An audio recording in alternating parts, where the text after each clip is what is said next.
살로운 오늘 새벽기도 시간도 어제에 이어서 갈라디아서 강해 설교로 2장 19절 말씀부터 드리겠습니다. 내가 율법으로 말미암아 율법을 향하여 죽었나니 이는 하나님을 향하여 살려 함이니라. 이 용어는 아주 특별한 용어가 되겠습니다. 우리는 율법에 대해서 죽은 자들입니다. 이것을 로마서 7장에서는 기론의 원리로 설명해 주고 있습니다. 여인이 결혼하고는 그 남편이 살아있을 동안 다른 남자에게로 가면 음부 취급을 받지만 남편이 죽고 나서 다른 남자에게 시집가면 음부가 아니라 괜찮다는 사실입니다. 그러니까 우리는 원래는 율법하고 결혼한 자들입니다. 남자들에게는 율법이 아내일 것이고 여자들에게는 율법이 남편이 될 셈이 되겠습니다.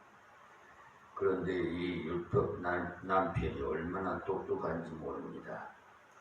여러분, 너무 똑똑한 남편과 살면 피곤하기 그지없죠? 항상 이것 해라 저것 해라 비판만 하기 때문에 이것도 배우지 못했어 저것도 배우지 못했어 가정교육을 그렇게도 받지 못했어 라고 따지니까 죽을 지경입니다. 그런 남편의 말은 사실 마디마디마다 옳은 말이기 때문에 어찌할 도리가 없는 형편입니다. 잘못한 구석이라도 있으면은 따지기라도 하고 좀 쥐어 뜯기라도 하겠는데 잘못한 것이라고는 없으니 말이에요. 자신을 돌아보니까 반찬도 못 만들고 운응하기 짝이 없으니까 마디마디마다 옳은 말만 하는 남편 앞에 뭐라고 할 말이 있겠습니까? 밥은 했다 하면은 진밥이 되든지 된밥이 되든지 하고 그러니 그것도 할 줄 모르면서 왜 시집은 와가지고 이렇게 하니 그저 죽을 지경이죠. 가만 생각하면 똑똑한 율법 남편은 죽었으면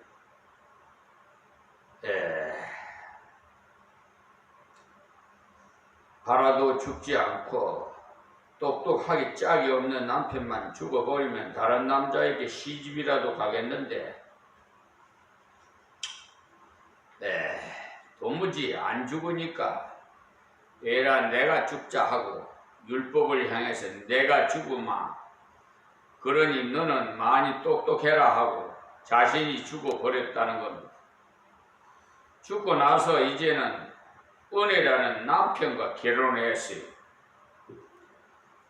은혜의 남편은 어떤 거 하면은 밥은 어떻게 한다고 가르쳐 줍니다. 가르쳐 주고는 또 밥이 질어도 좋고 돼도 좋으니 마음 편하게 하도록 하라고 친절을 베풉니다. 또 김치는 이러이러하게 담는 것이라고 담아줍니다. 그러니까 은혜의 남편은 먼저 해주는 남편이 그러나 율법 남편은 계속 비판만 해댔습니다. 여자는 모름지기 처음부터 길을 들어야 된다면서 말입니다. 그러니까 아내를 길들이며 살고자 하는 남편은 율법적 남편이라 아내가 피곤하기 짝이 없을 겁니다. 남자가 어떻게 여자를 길들입니까? 또 여자도 남자를 길들이지 못합니다. 다만 도와주고 밀어줄 때 변화받는 것이지 길들이려다가는 깨어지고 말아요. 이혼하고 만단 말이에요. 하나님께서 우리를 향해서 말씀하시기를 너는 이제 율법에 대해서는 죽었고 복음과 결혼했다는 것을 말씀하신 것입니다. 내가 율법을 향하여 죽었나니 이는 하나님을 향하여 살려 함이라 이렇게 말씀하시잖아요. 이제는 하나님을 만나 하나님을 향하여 살게 되었으니까 율법이 우리를 지배하지 못합니다. 이제는 하나님 말씀을 순종하면서 걸어가야 됩니다. 믿음으로 걸어가면 율법 이상으로 걸어갈 수가 있습니다. 여러분 중에 이 말을 듣고는 이제는 율법을 지키지 않아도 되는구나 속이 후련하다 할 분이 계실지 모르겠습니다만은 그런 것이 아닙니다. 율법을 지켜서 구원받는 것이 아니지만은 예수 믿고 구원받고 나면은 감격해서 율법 이상의 사람이 될 수 있는 것이 복음의 능력입니다. 우리는 우리의 능력으로나 재주로는 어렵다 함을 얻지 못합니다. 오직 믿음으로 어렵다 함을 받습니다. 믿음으로 어렵다 함을 받았기 때문에 하나님 앞에 화목하게 되었고 또 거룩하게 살 수 있는 능력을 받았어요. 그러니 이제 다시는 율법주의로 돌아가지 맙시다.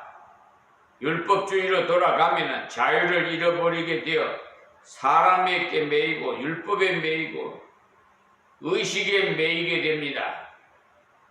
우리는 하나님을 향하여 살려 함이 되었습니다. 이제는 하나님 마음 맞추려고 사는 사람이 되십시오. 그러나 율법에 빠지면 내 마음을 맞추려고 삽니다. 이만큼 행했으면 되었겠나 하게 되냐 알고 보면은 자기 마음 맞추고자 사는 것이 됩니다. 그러나 하나님께서는 내 말을 믿으라 예수를 의지하고 성령을 의지하라고 하십니다. 우리는 그 약속의 말씀을 그대로 의지하고 믿고 걸어갈 때 능력을 주십니다. 어떤 복음이기 때문에 나가서 전할 수 있는 것이지 이런 복음이니까 율법을 지켜야 천국 가는 것이라면 어떻게 전하겠어요? 나도 행해서는 못 가는데 어떻게 저들에게 지켜가라고 하겠습니까? 자기도 천국에 갈지 말지 모르는데 어떻게 남에게 가자고 합니까? 그러나 우리가 믿는 구원의 복음은 완전한 복음이기 때문에 자신 있게 전할 수가 있어요. 지금 율법주의에 빠져있는 이단들은 죽어봐야 알지 지금 확신하지 못합니다. 연옥 좀 갈 것이라고 여기는 겁니다. 그런 것을 전해서 무엇하겠어요? 믿으면 구원받는 완전한 구원을 전해야만 생명을 구하는 것이죠. 이 진리를 확실하게 믿고 전하는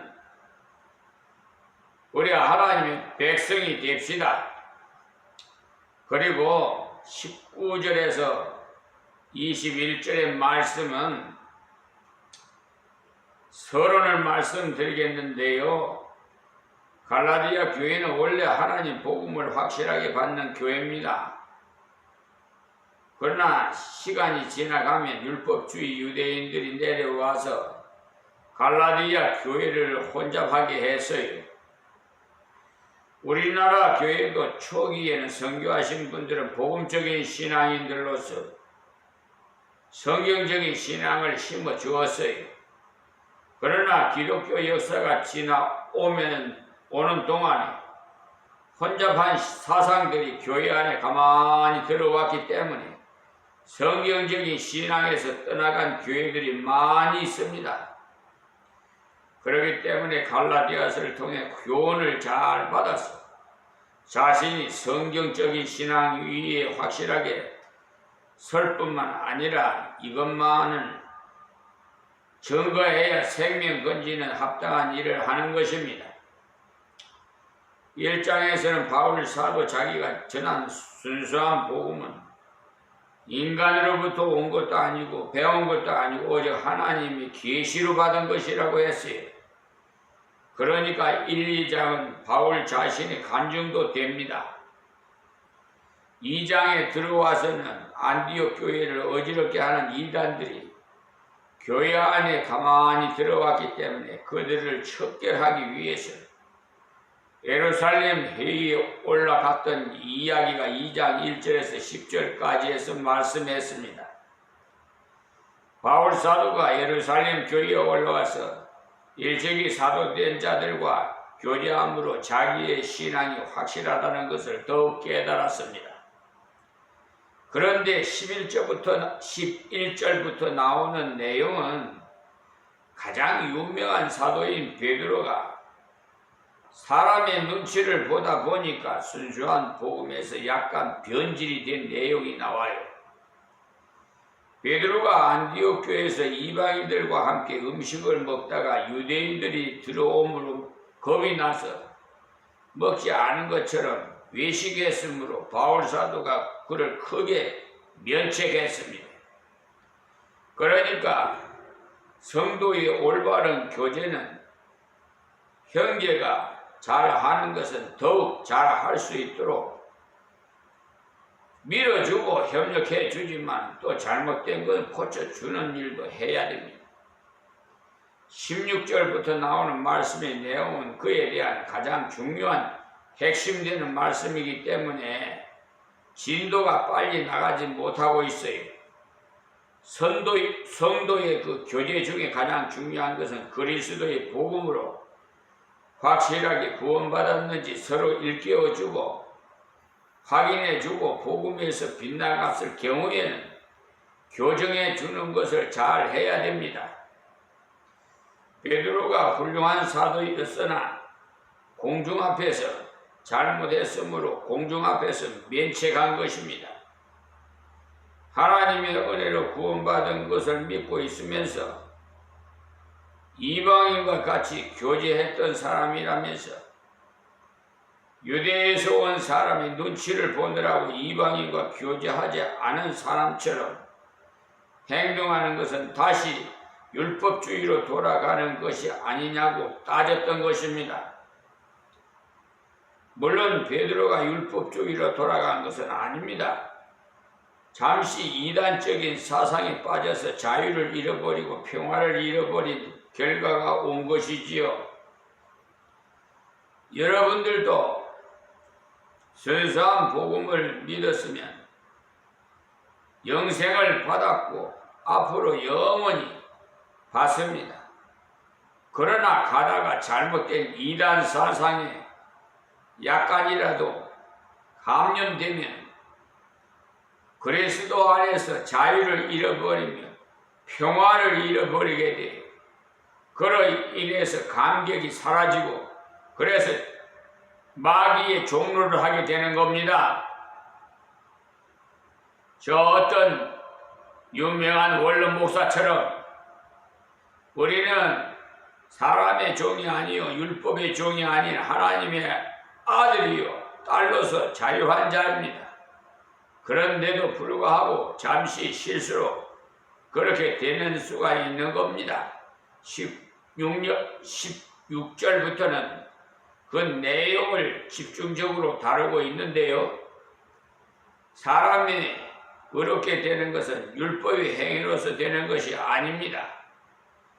우리는 다 죄인이 되었기 때문에 법정에 서야 되는 사람이요 하나님 앞에 설 수 있는 것이 아닙니다. 하나님 앞에 다 멸망받아 지옥 가야 됩니다. 그런데 하나님의 긍휼과 은총으로 예수 그리스도를 보내주심으로 예수 그리스도께서 십자가에 죽으시고 살아나심으로 우리 죄를 다 해결해 주신 것입니다. 그러므로 누구든지 예수를 구주로 믿는 자마다 영생에 이르고 하나님의 아들, 딸로 양자, 양녀가 되는 것입니다. 이 사실을 받아들이고 믿기만 하면 하나님께서 우리를 어렵다가 하시는 겁니다. 완전한 자라고 간주해 주신다 이 말씀입니다. 믿으면 어렵게 된다고 하나님께서 약속해 주셨고 우리는 그 약속의 말씀을 들었을 때 하나님이시면 그렇게 하실 수 있다고 믿은 것입니다. 저는 처음에 이 말씀의 뜻을 몰랐다가 나중에 복음을 깨닫고 나니까 하나님이시면 그렇게 하실 수 있음을 알게 되었습니다. 하나님은 전능하시기 때문에 그래서 예수 그리스도를 믿음으로 저는 어렵다 함을 받았습니다. 그래서 하나님 앞에 의젓이 서게 되었어요. 그러니 여러분들도 태도가 당당해야 돼요. 그리스도인은 겸손해야 된다는 말을 오해해서 행동까지 자신이라고는 없는 사람 모양 하는데 그것은 겸손이 아니라 불신의 행동입니다. 하나님께서는 우리를 사랑하는 아들이요 딸이라고 하시는데 우리를 천국을 상속받을 자라고 하시는데 그렇게 쭈글그스러운 행동을 할 필요가 없는 것입니다. 사람들 보기에는 부족한 것이 많습니다만 하나님의 법정에서는 의인인 것입니다. 그래서 사람이 어렵게 되는 것은 율법의 행위로서 난 것이 아니요 오직 예수 그리스도를 믿음으로 말미암은 줄 아는 거로 우리도 그리스도 예수를 믿나니 이는 우리가 율법의 행위에서 아니고 그리스도를 믿음으로써 어렵다 함을 얻으려 함이라.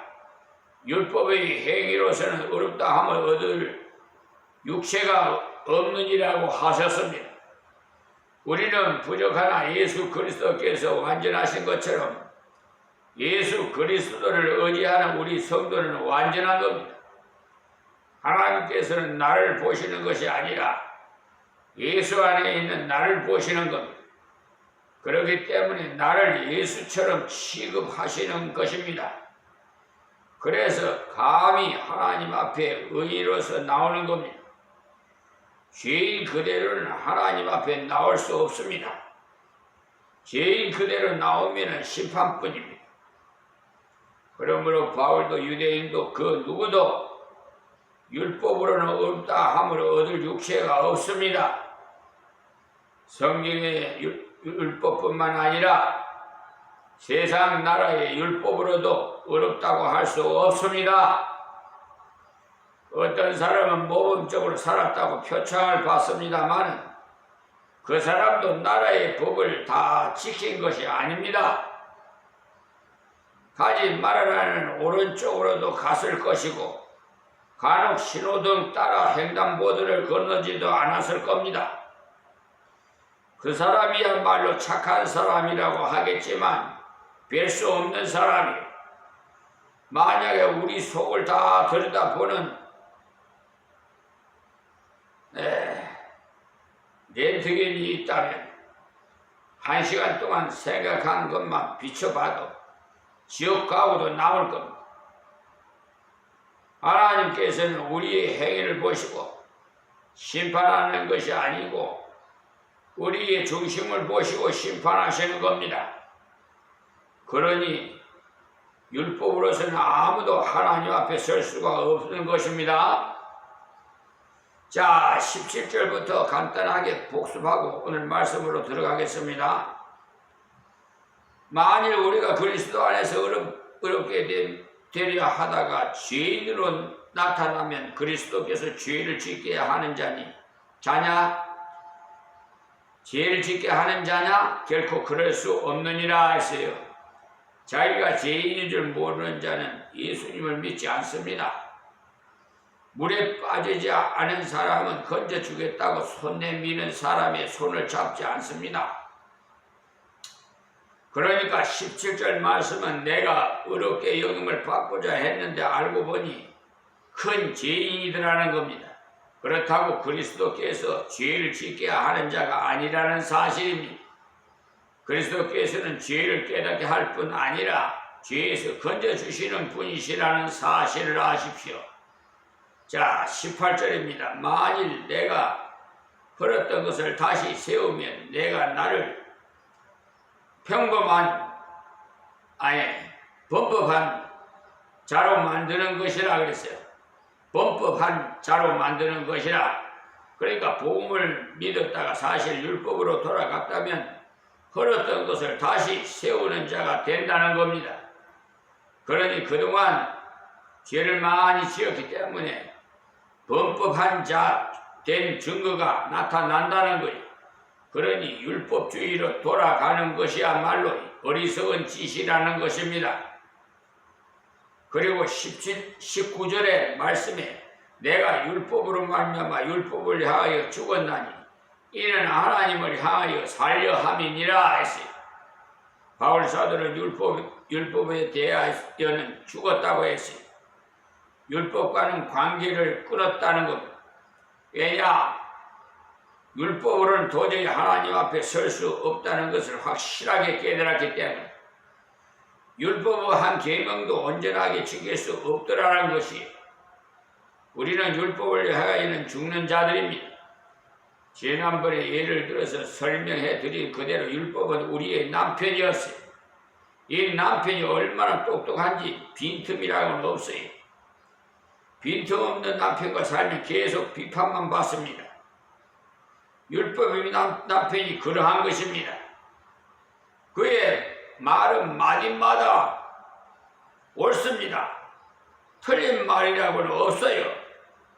그래서 도저히 율법 남편과는 살 수가 없기 때문에 남편이 죽었으면 좋겠다. 죽어버리면 자유롭겠는데 쉽지만 죽어주지 않습니다. 그래서 생각 끝에 내가 죽어버리기로 한 것입니다. 즉 율법 남편과 관계가 끝나도록 장사 지낸 바 되어버린 거죠. 그 결과 율법에 대하여는 죽어버리고 하나님에 대하여는 살게 된 겁니다. 율법에 대해 죽었다고 해서 죄를 지어도 되는 것은 아닙니다. 우리가 알아야 하는 것은 하나님 앞에서 살았다는 겁니다. 이것을 잘 이해해야 됩니다. 요즘 세상에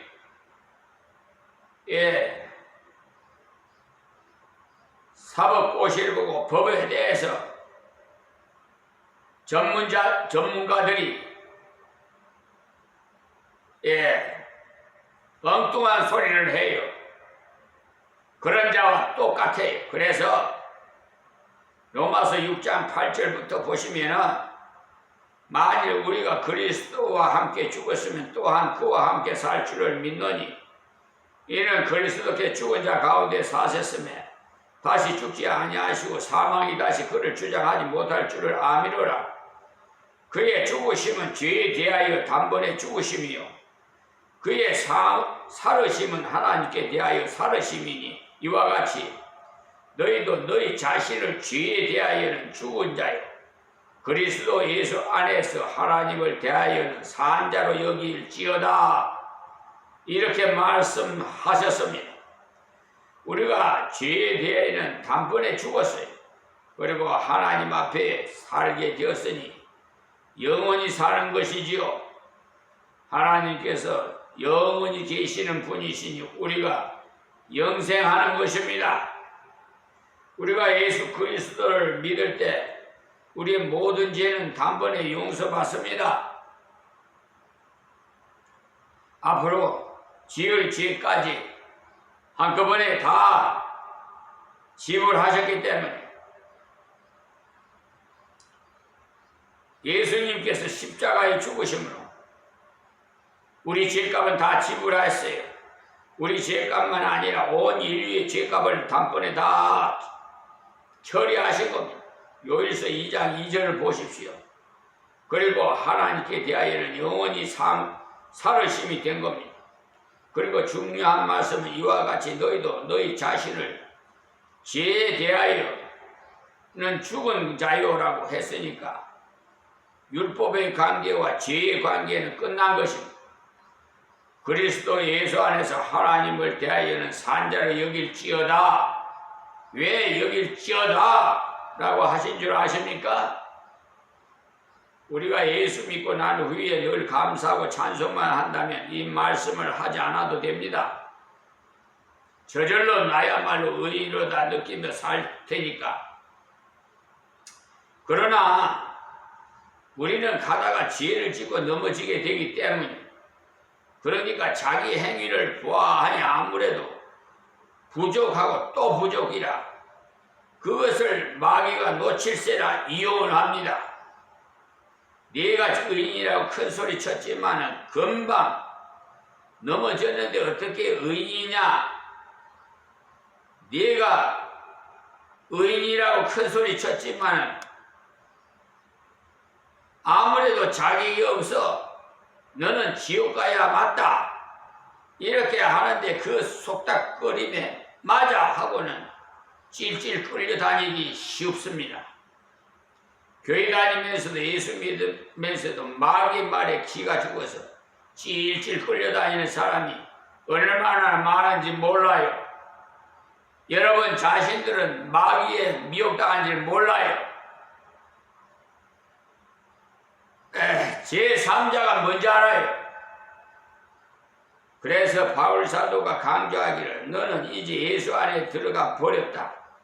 예수가 내 안에, 내가 예수 안에 들어갔다라고 한 것입니다. 결혼한 부부는 내 것이 네 것이고 네 것이 내 것이 됩니다. 그래서 딴 주머니 차면 안 됩니다. 남편 모르는 돈 주머니가 따로 있으면 안 됩니다. 하나님을 대하여 산자로 여길지어다. 예수님께서 영원히 살으셨기 때문에 예수 안에 있는 우리도 영원히 산자가 된 것입니다. 그렇게 인정하라는, 그렇게 간주하라는, 그렇게 믿으라는 겁니다. 우리는 이 진리에 대해서 확실해야 돼요. 자신의 행위를 본다면 희미할 수밖에 없어요. 집회 참석해서 박수치며 감격할 때는 확실한 것 같다가 집에 가서 말다툼하고 나면 마음이 아파서 아무래도 안 되겠다 싶을 겁니다. 인간이기 때문에 하나님 앞에 갈 때까지 완전하지 않습니다.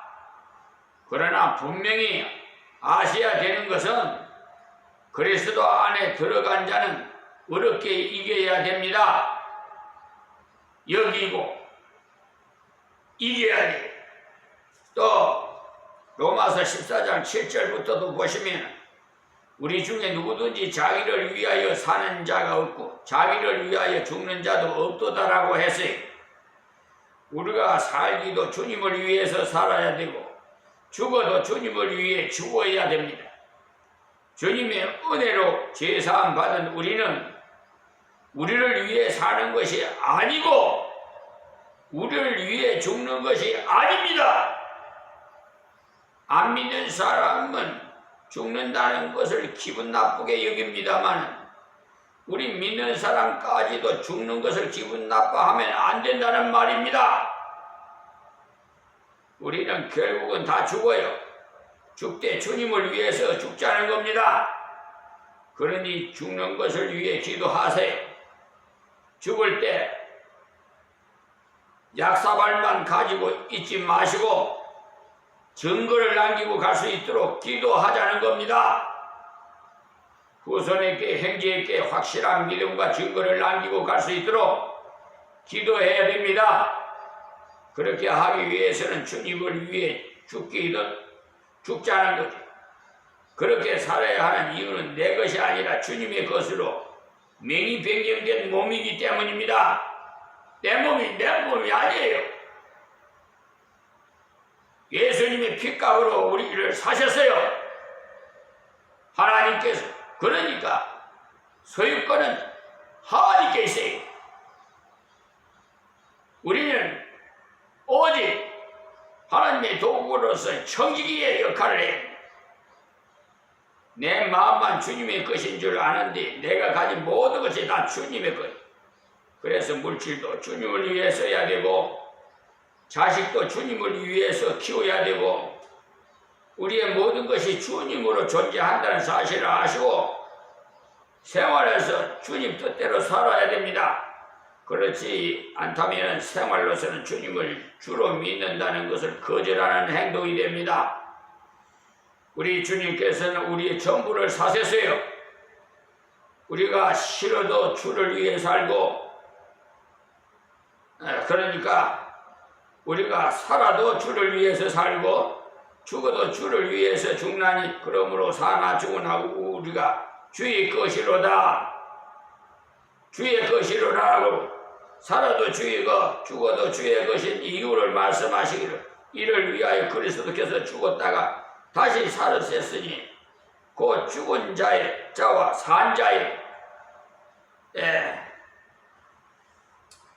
그러니까 주가 되려 하심이니라고 하셨어요.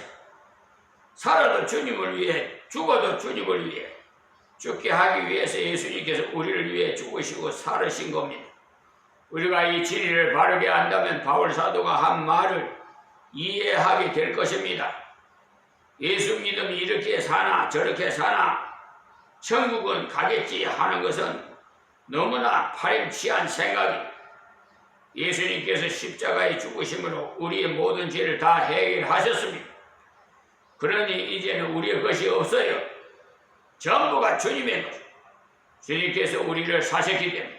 그리고 우리는 식사를 해도 주님께서 원하시는 대로 해야 되고, 놀러 갈 때도 주님이 원하시는 대로 해야 되고, 취미 생활도 주님을 위해서 해야 되고, 우리는 주의 것이기 때문에, 그래서 그렇게 사는 것이 바로 하나님을 향해 사는 거예요. 그렇게 될 때 성화가 일어나는 것입니다. 예수 그리스도 안에 들어가 율법에 대하여 죽어버리면 제사함 받고 영생을 얻습니다.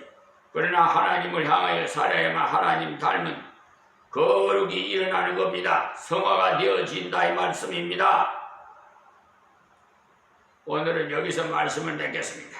하나님 고맙고 감사합니다. 주신 말씀 증거에 싸우니 아버지 들을 자는 들어 보이 되게 하옵시고, 아직도 깨닫지 못하고 방황하는 영혼들을 저들을 불쌍히 여기사 긍휼히 여겨 주시옵시고, 저들을 깨닫게 해 주시옵소서. 이방인들도 구원해 주시고, 이 나라의 대통령 이재명 대통령을 항상 함께 해 주셔서 하나님의 성령의 지시를 받는 하나님이 아들 이재명 대통령이 되게 하여 주시옵소서. 역사하시고 영광 받으심을 믿사옵고 존귀하신 예수님의 이름으로 기도드렸습니다. 아멘.